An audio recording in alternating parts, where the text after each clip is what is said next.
uh, been voted off the Foreign Affairs Committee in, of course, an unsurprising yet still very frustrating GOP House decision.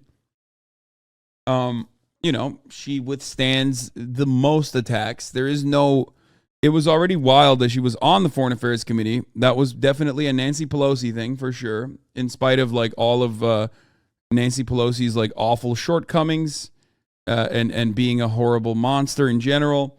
That was definitely something that she allowed the squad to do, especially as a Green representative, right? Now, AOC popped off. I know we're going to get to that in a second, but here are some of the more details. This debate today, it's about who gets... I mean, this shit is so... yeah, Black History Month started off strong, folks. Started off very, very strong, you know? Fucking assholes. To be an American. What opinions do we have to have to be counted as Americans?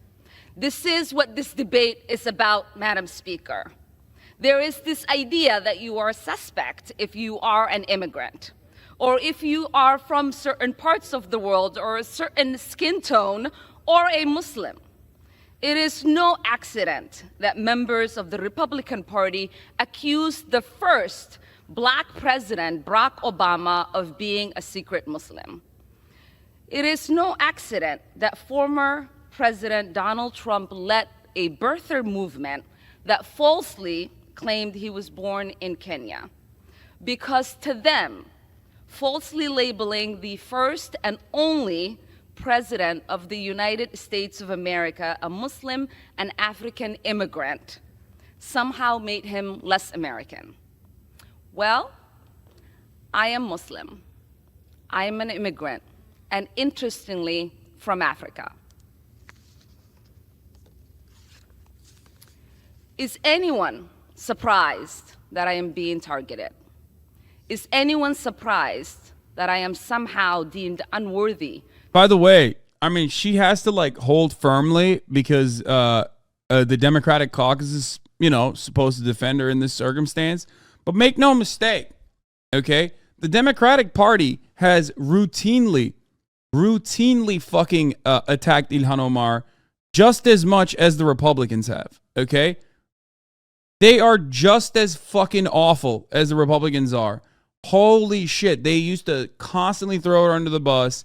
They absolutely, at a time when like Donald Trump was basically showing her face on Jumbotrons and on motherfucking rallies where they were like calling for her head, the Democratic Party regularly fed into that mania and said that she was anti-Semitic and she didn't actually deserve her committee positions either. Okay? So remember that. Ilhan Omar, straight up, is the bravest member of Congress. I've said this before. Her and Rashida Tlaib especially as well. These people are getting attacked regularly by their own allies.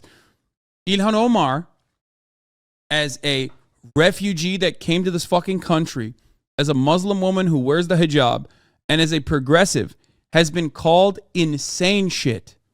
Like, Tucker Carlson afforded time on the most popular news broadcast to this incredibly insane theory that she had married her brother. Like, I cannot understand how that is allowed allowed in any country in general. And of course, the new Democratic leader is not going to stand up. Hakeem Jeffries is not going to stand up, in my opinion, for Ilhan Omar. Jeffries on GOP effort to remove Ilhan Omar from foreign affairs. Representative Omar has made mistakes. She has used anti-Semitic tropes that were clearly unequivocally condemned by House Democrats when it took place 4 years ago. But what is going to take place on the floor today is not a public policy debate. It's not about accountability. It's about political revenge. Told you. Hakeem Jeffries is aligned with the Republicans when it comes to this issue. He hates the progressive caucus. Like, he has a personal vendetta against the progressives. Okay? This is why I said Hakeem Jeffries is going to be fucking awful. And also on top of that, he is one of the most like pro unconditional support to Israel congresspersons out there. The House just voted to remove Ilhan Omar from a committee over her criticism of the pro-Israel lobby that at a time when Israel has completely ramped up its attacks on Palestinians and killed more than 30 people already this year. And the Democrats paved the fucking way. Make no mistake. You think the Democrats are not on board with this shit? You're wrong, okay? For the chatters who are trying to say don't need people who are using anti-Semitic tropes on the Foreign Affairs Committee, you're delusional, okay?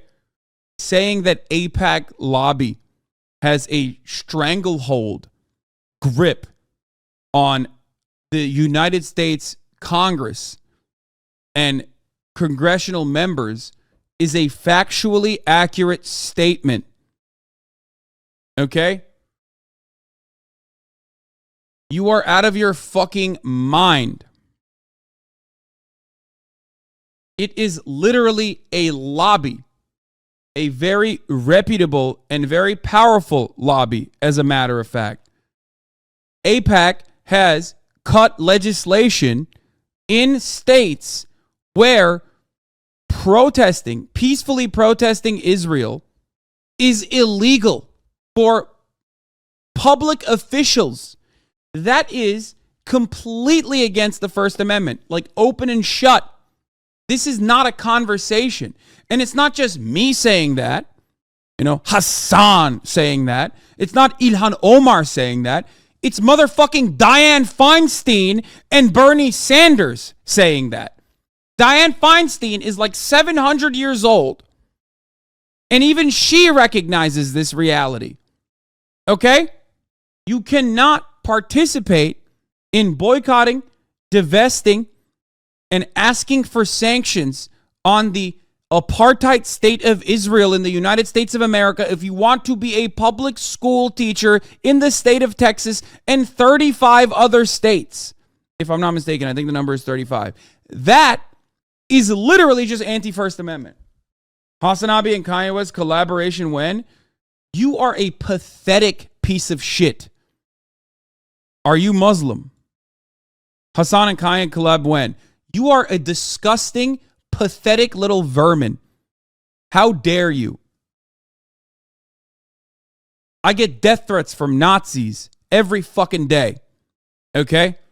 How fucking dare you, you fucking scumbag, to make a comparison to someone who's like promoting Nazi ideology. You fucking piece of shit. Fuck you. I know your life is fucking miserable. Fucking worm. You already got permit. Scumbags, dude. Fucking scumbags. Jeffrey's offering extensive defense of Omar. What a great defense. Is Ilhan Omar perfect? No, none of us are. We've all fallen short. As that Omar has spent several years working to build bridges, make amends. I asked Jeffries about tapping Del Stacey Plaskett as a ranking Dem on the weaponization panel. He says Plaskett distinguished herself as a Trump impeachment manager. Even when he's like defending her, he's like, oh, she's clearly made some mistakes. Like, fuck you, dude. Fuck you. To speak about American foreign policy, or that they... Ilhan Omar is one of the fucking only voices. And even then, it's not like she's always critically... it's not like she's always unconditionally against the military-industrial complex, But as far as congressional members goes... Yeah, how dare anyone admit imperfection? There's a difference. There's a difference between literally offering credence and validity to the claims being made to unseat your party's own member from the Foreign Affairs panel and just admitting imperfection. You either are too stupid to recognize that, or you right now are doing the exact same like, oh, baby shit thing. Just say it with your fucking chest. Say that you think Ilhan Omar is anti-Semitic and that's why she doesn't deserve to be on the Foreign Affairs panel. Why are you so afraid in this community to fucking mention it? Are you worried you're going to get banned? That's crazy. It's crazy that calling out a religion on stuff they obviously got wrong is somehow anti that religion. Wait, what are you talking about? Criticism of the Israeli state is not a criticism of Judaism. Stop giving in to fascist Zionist propaganda. When you make an acknowledgement that Judaism represents Israel and Israel represents Judaism and the entire Jewish population around the planet, you are doing Bibi Netanyahu's bidding. Okay? That's not true. That is also anti-Semitic inherently. Of course, it's anti-Semitic if I say it. It's anti-Semitic if someone who is against the state of Israel says it. But it's completely not anti-Semitic when Bibi Netanyahu says it. Okay? I've never done Holocaust revisionism. He has. Yeah, the biggest L Israel ever took was allowing someone from Philadelphia to become their fucking leader. Okay? Remember that. That's true. Benjamin Netanyahu is from Philadelphia. For those of you who don't know, he went to school in Philly. Yeah. They see me as a powerful voice that needs to be silenced. Frankly, it is expected, because when you push power, power pushes back. Representation matters. Continuing to expand our ideas of who is American and who can partake in the American experiment is a good thing. I am an American who was sent here,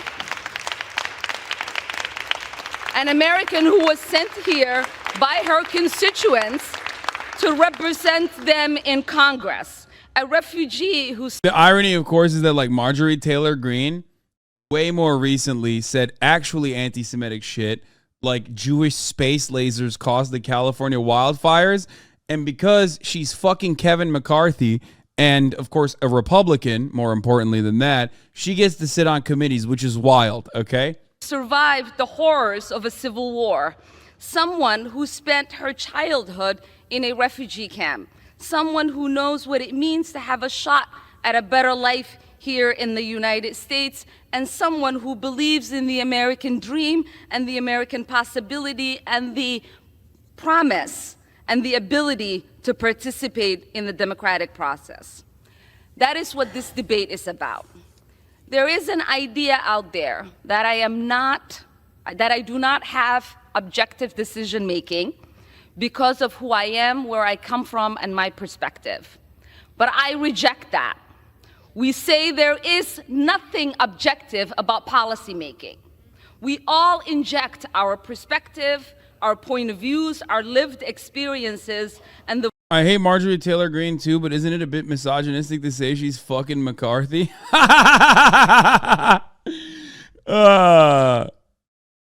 No. You know why? Because it's true. And also, it's not even about Marjorie Taylor Greene. That's more of a stain. Marjorie Taylor Greene has leveled up in that situation. That's a benefit for her. It's more of a stain on Kevin McCarthy's otherwise, I guess, stainless reputation. That's not even true. That's why there's a reason why I say they're fucking. It's because Kevin McCarthy has had extramarital affairs with other Republican congresspersons before. The voices of our consumers. Oh, I also now think he's fucking Kristen Sinema too. I think Kevin McCarthy might be, and I can't believe I'm using this term, the most rizzed up congressperson. Constituents. That's what democracy is about. So what is the work of the Foreign Affairs Committee? It is not to co-sign the stated foreign policy of whatever administration is in power. It's about oversight. It's to critique and to advocate for a better path forward. But most importantly, it is to make the myth that American foreign policy is intrinsically moral a reality. So I will continue to speak up because representation matters. I will continue to speak up for little kids who wonder who's speaking up for them. I will continue to speak up for families around the world who are seeking justice. Whether they are displaced in refugee camps or they are hiding under their beds somewhere like I was, waiting for the bullets to stop.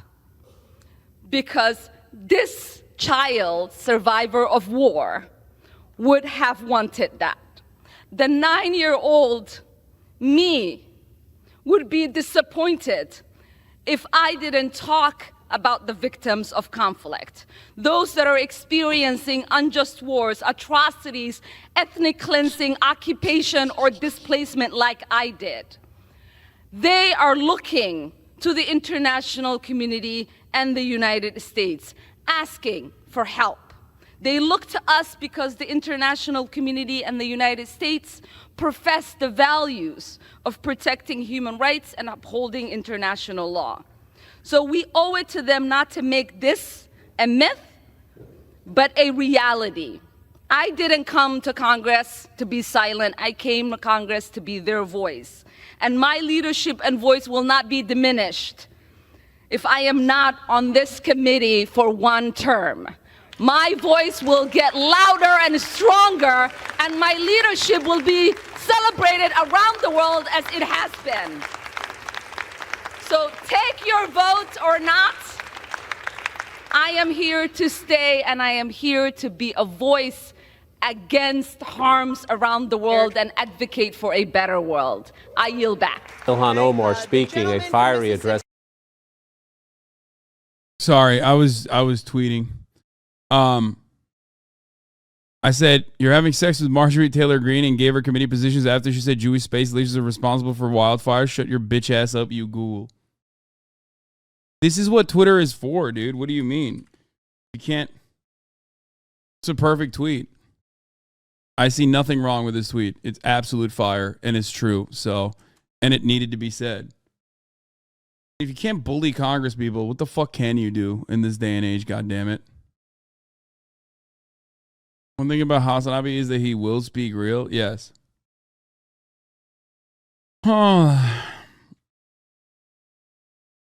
Anyway.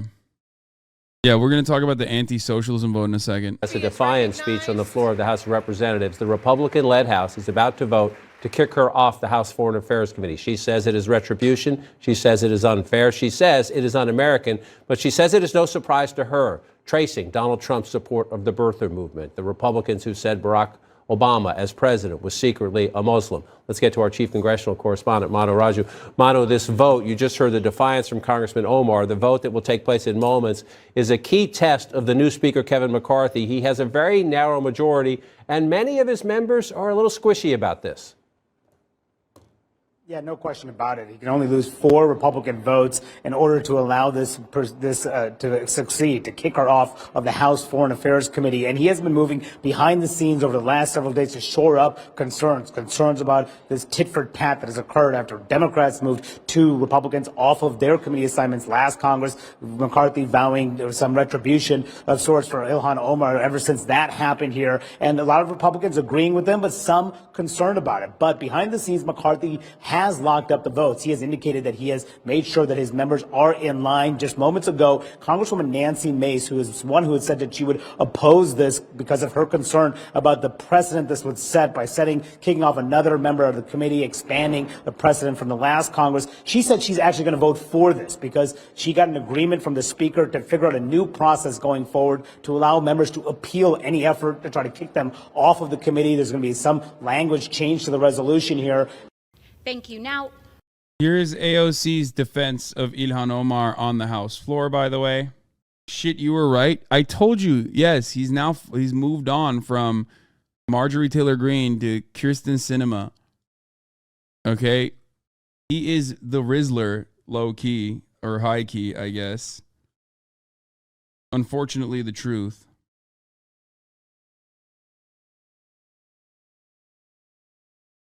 Mitt Romney's going to be pissed. Yeah, Mitt Romney's going to have some words with him. Oh, fuck. I'm pausing on this so you guys, really let it in. Really understand what's going on. Jared Moskowitz, freshman Democrat congressman who voted against removing Omar from Foreign Affairs, says, make no mistake about it, my vote was not a vote in support of Congressman Omar. Someone with a record of hateful comments does not belong on the House Foreign Affairs Committee. My vote was a vote to protect the institution for democracy and for preventing the weaponization of committee selection.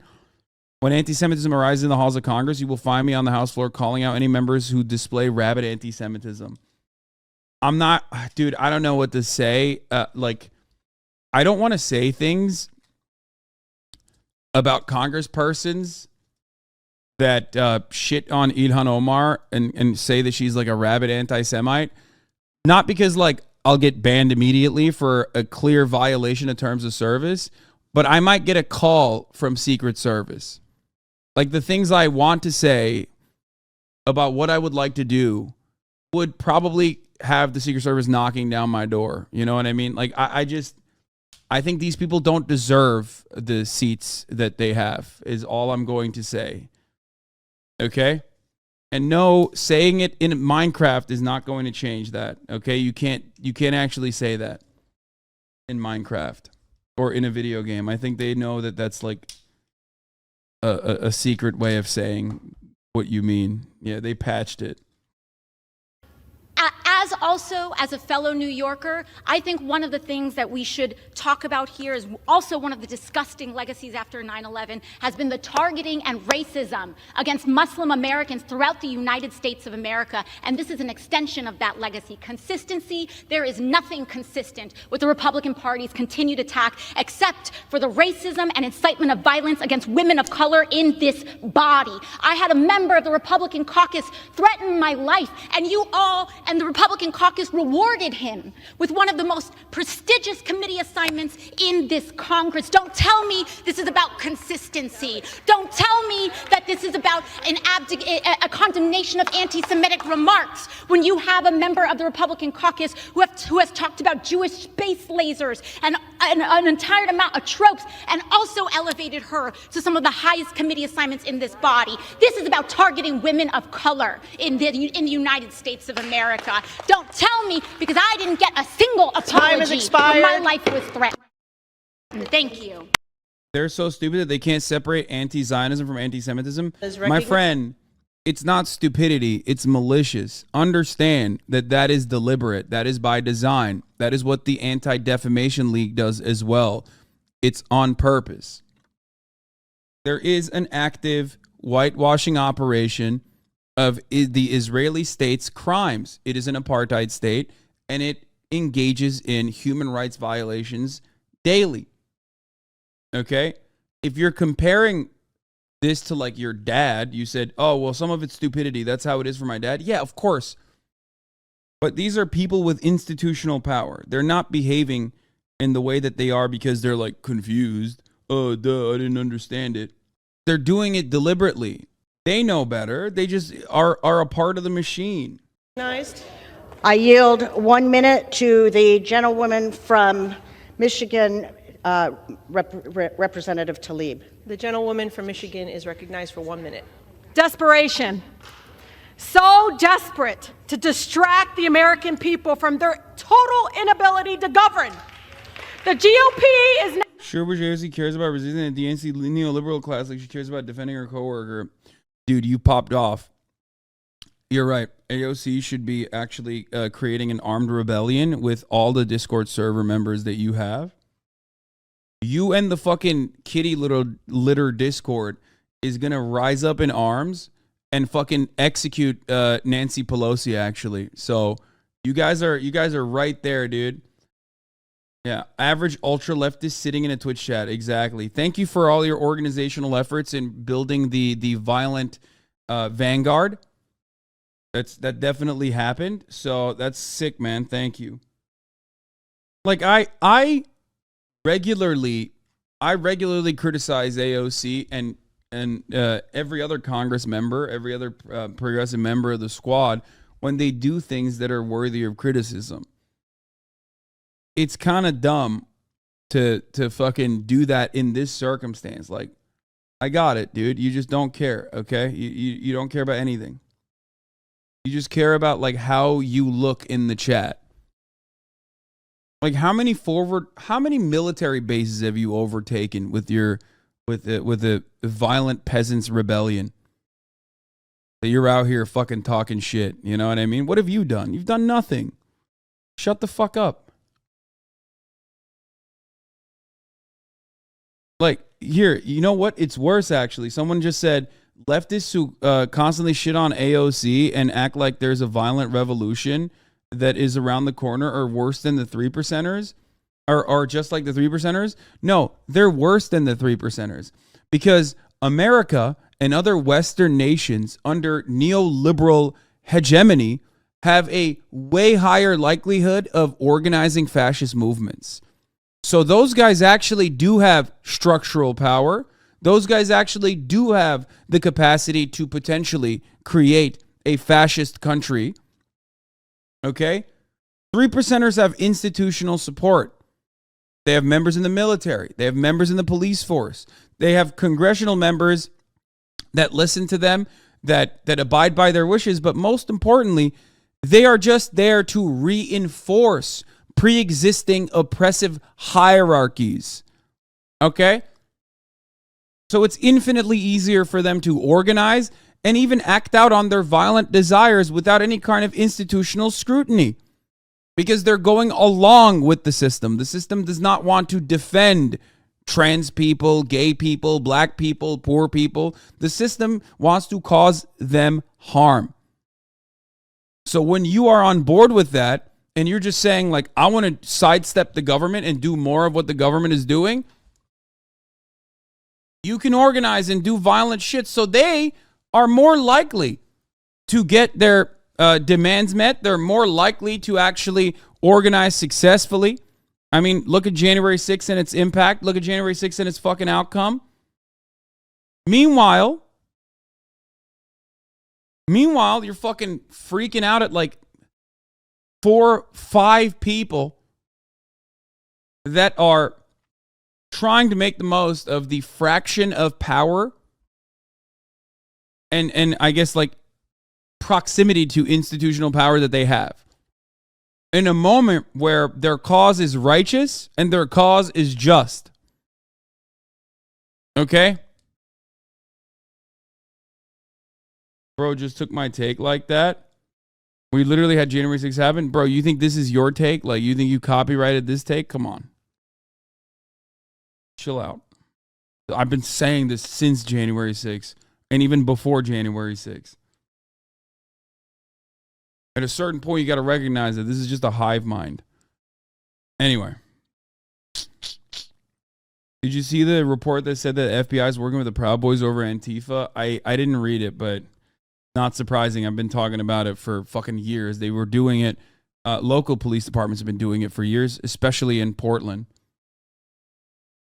Now doing what it is best at, weaponizing hate against a black, beautiful Muslim woman. Congresswoman Omar's lived experience as a refugee and a child.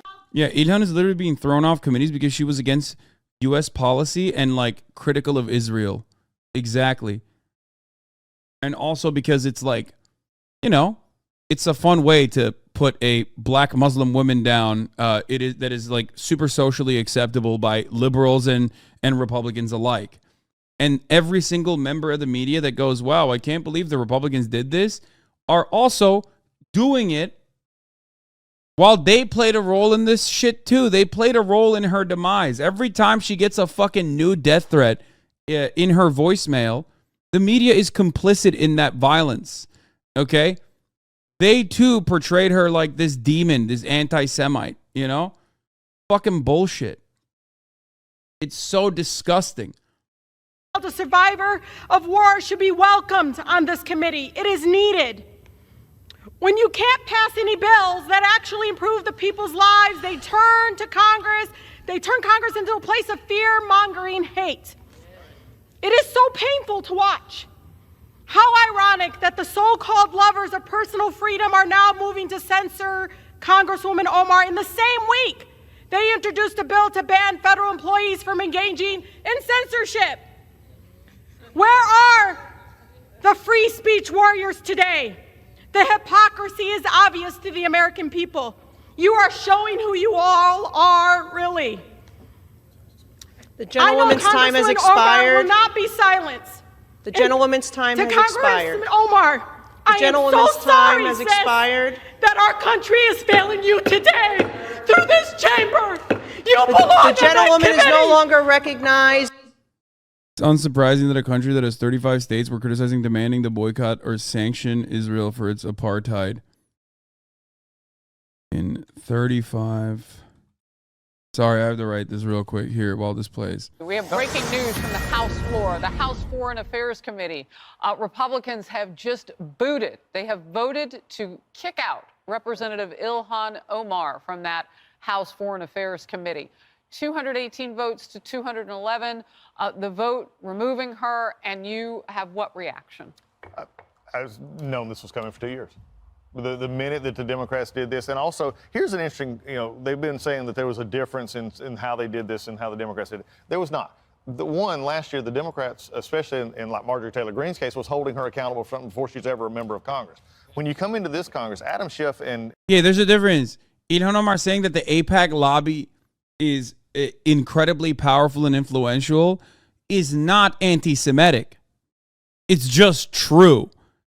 Marjorie Taylor Greene saying Jewish space lasers fucking caused the wildfires in California is anti-Semitic and psychotic on top of that. Like, even if it wasn't anti-Semitic, even if she said just non-denominational space lasers actually caused California wildfires, that should be enough that you should be like, oh, okay, you're like schizophrenic. I'm sorry. You are now disqualified from being a representative. You know what I mean? Like, do you see what I'm saying?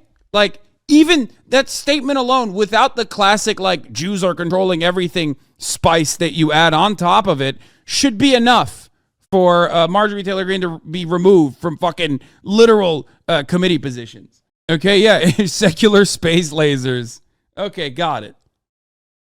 Eric Swalwell had plenty of reasons not to be let on to the Intelligence Committee, and especially Eric, Adam Schiff, who was leaking everything from there, and that was a whole problem. But then with Omar as well, this was stuff that she did while she was a member of the body, while in committee meetings, according to Representative Maliatekis. Very much so. And so I think this is again what you get when you get into the point. And many of us said this last year. The Democrats want to go down this line. This is what's going to happen.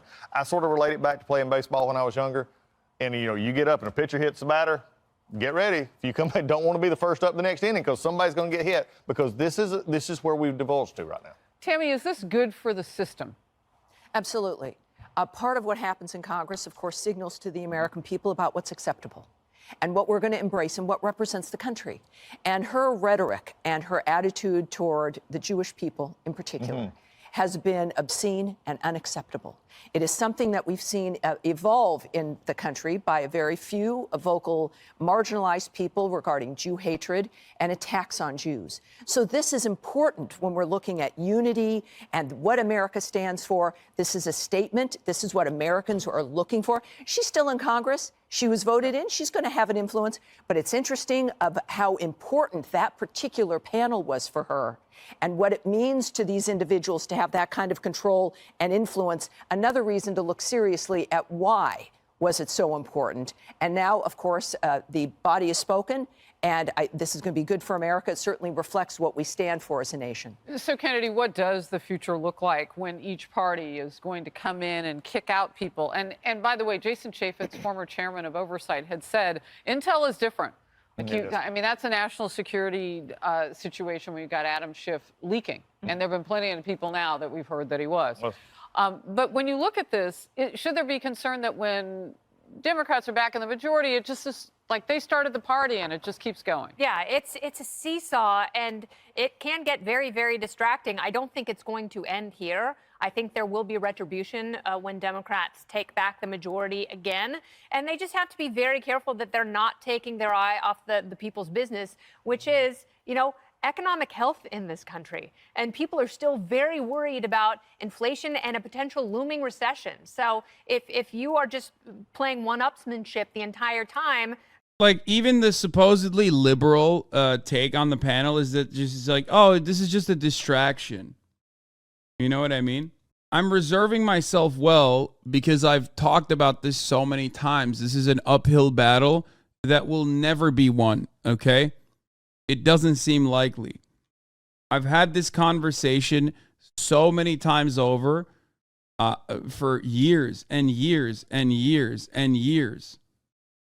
So it's not news. 40% of Gen Z and millennials think the Communist Manifesto, written by Karl Marx, the father of Marxism, is a better defense of freedom and equality than the Declaration of Independence.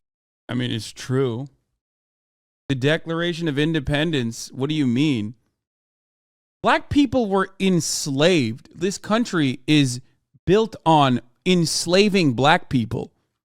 It is not even an argument to say that, like, all people deserve emancipation, including literal fucking slaves in chains and also wage slavery as well. So yeah, that is actually true. That is a true statement. It's 100% true. Also, like, you're a woman. Like, you weren't even in consideration when they were, thinking about how to manage this government. Like, what the fuck kind of take is this, dumbass? Anyway, there's too much to talk about. We're going to continue here with the Ilhan Omar stuff before we get to the communism shit. Then you are not serving your constituents. But if you're, yeah, he would take people up on helicopter rides and then say mean stuff to them in the helicopter. if you're explaining and why, then he would bring them back on the land. Though, right? Making it clear why versus Green and what she was doing before the Congress.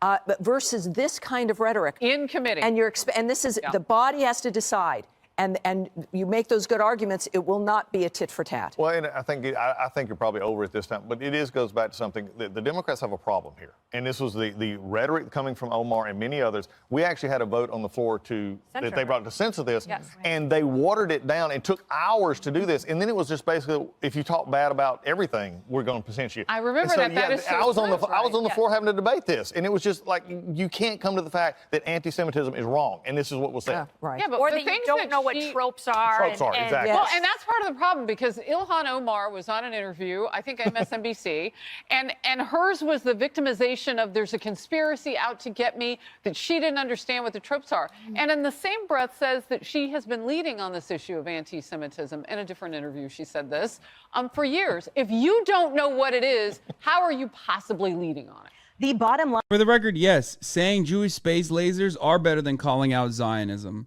Because, like, Jewish space lasers are laughable, okay? Whereas calling out Zionist activity or the apartheid state of Israel is going to end up changing people's minds. Most people aren't going to think that, like, Jewish people actually have fucking space lasers. They're like, okay, I'm anti-Semitic, but normal anti-Semitic. That shit even sounds crazy to me, okay?